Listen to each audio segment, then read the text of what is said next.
नमस्कार, आप सभी का स्वागत है माया डिवोशनल एंड एस्ट्रो फैक्ट्स पर। मैं ठीक हूँ, आशा करती हूँ मेरी सारी यूट्यूब फैमिली खुश होंगे, मस्त होंगे, अपने अपने काम में व्यस्त होंगे।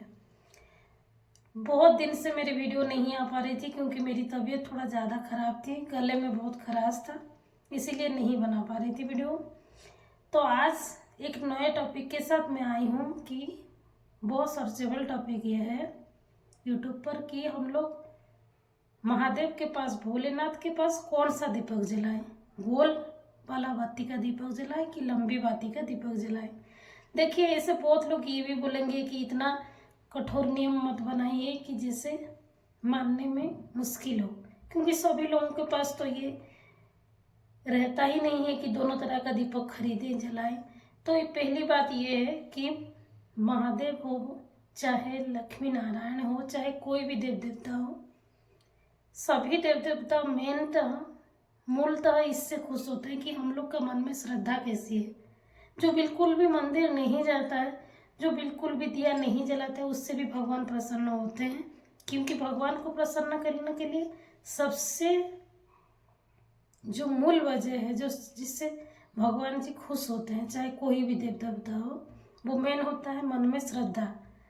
लेकिन ये बहुत सर्चेबल टॉपिक है कि महादेव के पास कौन सा दीपक जलाएं, तो इसीलिए मैं इस टॉपिक पर वीडियो बना रही हूँ।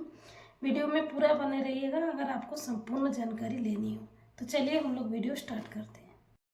देखिए, ये है गोल बत्ती दीपक और ये है लंबी बाती दीपक। ये मेरे घर में जो महादेव जी भोलेनाथ को मैंने स्थापित किया है वो है। तो देखिए, पहली बात ये है, महादेव के पास हम लोग कौन सा दीपक जलाएं, इसको पूरी तरह से समझिए। जैसे महादेव पार्वती जी के हस्त कमल पर बैठे हैं, ये जो जगह है वो पार्वती जी के हस्त कमल है, और दाहिने साइड में गणेश जी विराजमान है और बाएं साइड में विराजमान है कार्तिकेय जी, और बीच वाले हिस्सा जो है अशोक सुंदरी वाले की है। तो महादेव की पूजा जब हम लोग करने जाएं तो हम लोग पांचों जगह जल स्थापित करते हैं। ऐसा नहीं कि खाली महादेव के ऊपर जल चढ़ा के आ जाए, तो ये पूजा पूरी भी नहीं माना जाता है कि खाली हम लोग महादेव के ऊपर जल चढ़ा के आए। पहले हम लोग गणेश जी पर जल चढ़ाते हैं, फिर हम लोग कार्तिकेय जी पे जल चढ़ाते हैं, फिर हम लोग पार्वती का जो हस्तकमल है उस पर जल चढ़ाते हैं, फिर अशोक सुंदरी पर जल चढ़ाते हैं, फिर हम महादेव के ऊपर जल चढ़ाते हैं। तो हम लोग जब दिया भी जलाएंगे तो इस बात का ध्यान रखेंगे, ऐसा तो नहीं है खाली महादेव के लिए ही हम लोग दिया जलाएं। ऐसे भी जब भी हम लोग कोई भी पूजा करें, महादेव की पूजा अधूरी है जब हम लोग शिव शक्ति, ये दोनों अर्धांगिनी है, दोनों एक दूसरे के परिपूरक है।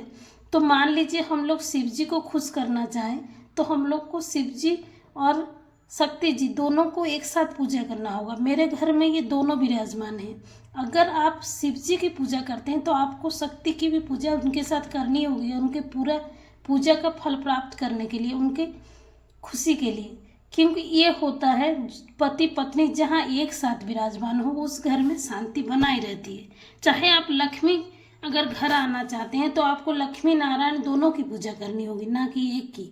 जिस घर में लक्ष्मी नारायण और शिव शक्ति एक साथ विराजमान होते हैं उस घर में सुख शांति हमेशा बनी रहती है। तो हम लोग क्या करेंगे, मान लीजिए हम लोग शिव जी के पास जा रहे हैं दिया जलाने, तो इस बात का ध्यान रखें कि शिव जी के पास जब हम लोग दिया जलाने जाएं तो हम लोग गोल बाती और लंबी बाती एक साथ एक दिया में जलाएं।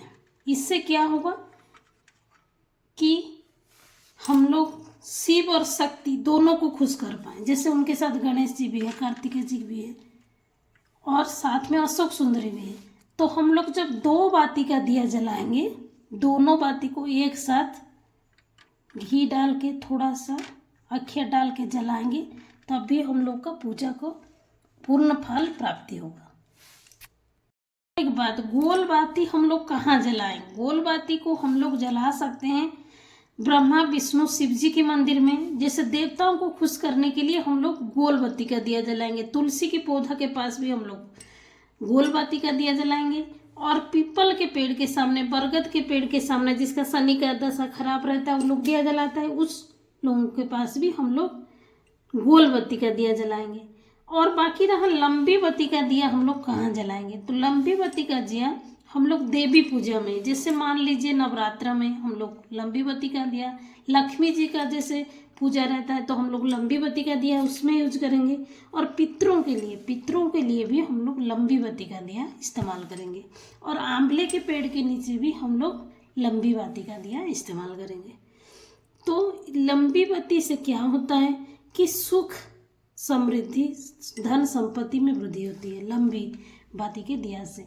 लक्ष्मी जी को खुश करने के लिए, चाहे देवी का खुश करने के लिए, पितरों को खुश करने के लिए हम लोग लंबी बत्ती का इस्तेमाल करेंगे। और ये जो गोल बत्ती होती है ये हम लोग कहाँ इस्तेमाल करें? गोल बत्ती को तो मैंने बता दिया कहाँ इस्तेमाल करें, लेकिन इसको इस्तेमाल करने से हम लोग के घर में स्थिरता और शांति आती है। ठीक है, गोल बत्ती का दिया इस्तेमाल करने से घर में स्थिरता और शांति आती है। और लंबी बत्ती के दिए से हम लोग के घर में सुख, समृद्धि, धन संपत्ति की आगमन होता है, तेज हो जाता है। ठीक है, तो जहाँ पे बात आ रही है महादेव के पास, तो हम लोग ये दो दियों को एक साथ, दो बत्ती का दिया एक साथ हम लोग मिला के, जिसमें गोल भी रहे और लंबी भी रहे, एक दिया में हम लोग दो बाती इस तरह से लेके जलाएंगे। इससे हम लोग को शिव की भी कृपा प्राप्त होगी और शक्ति की भी कृपा प्राप्त होगी। तो मेरे हिसाब से मैंने सारी जानकारी दे दिया कि गोल बत्ती का दिया हम लोग कहाँ जलाएं और लंबी बत्ती का दिया हम लोग कहाँ जलाएं, और शिव जी के पास हम लोग को कौन सी दिया की बत्ती जलानी चाहिए। तो वीडियो थोड़ी सी भी अच्छी लगी होगी तो अपने फ्रेंड्स और जो जानकार चाहते हैं इस बारे में उन लोग के साथ शेयर करें। और मेरे चैनल पे नए हैं तो चैनल को सब्सक्राइब जरूर करें। धन्यवाद पूरा वीडियो देखने के लिए। भोलेनाथ की कृपा आप सभी पर बने रहे।